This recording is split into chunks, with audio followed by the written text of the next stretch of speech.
Pour la suite de notre grande traversée, direction l'étang de Virel. Une étendue d'eau de 80 hectares. Un site qui est devenu depuis quelques années la meilleure pouponnière à cigognes blanches de Wallonie. Pendant le confinement, Anne a vu s'installer un nouveau nid de cigognes dans le fond du jardin des voisins de la réserve.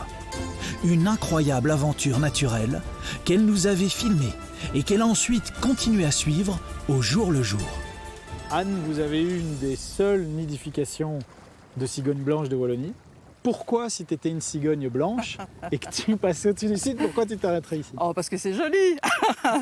Non, plus sérieusement, c'est vrai qu'il y a un formidable garde-manger avec l'étang, avec des zones de marais, avec du bocage également. Donc, emplacement idéal.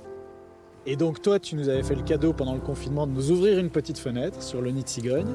Et puis après, tu les as suivis et tu nous as fait des images tout au long, depuis l'instant où elles se sont installées jusqu'au départ des jeunes. C'est ça, à des périodes un peu clés, comme la couvaison par exemple, où on voyait parfois échanges entre mâles et femelles, les retrouvailles qui étaient toujours encore assez torrides avec des courbettes, avec toutes ces acclamations, claquements de bec.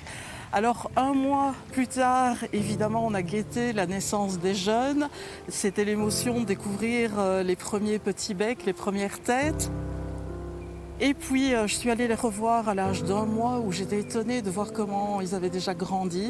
Et ici, évidemment, tout juste avant l'envol, donc à l'âge de 2 mois. Et là, on les voit se muscler, on les voit sauter dans le nid. Enfin, c'était extraordinaire. Ça mange quoi? Elle ravitaille en quoi, la femelle?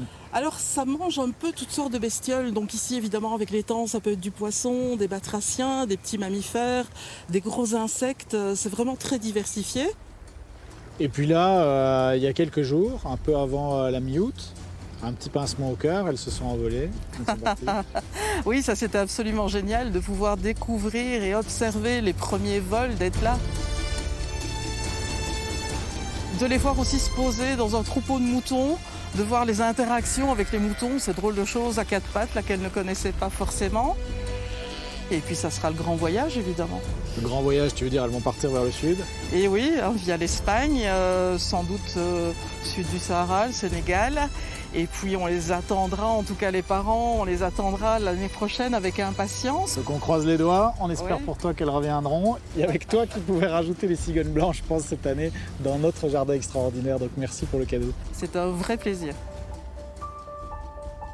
Quand le soleil se couche sur Virel et la plus grande roselière de la région, on se sent soudain en voyage lointain.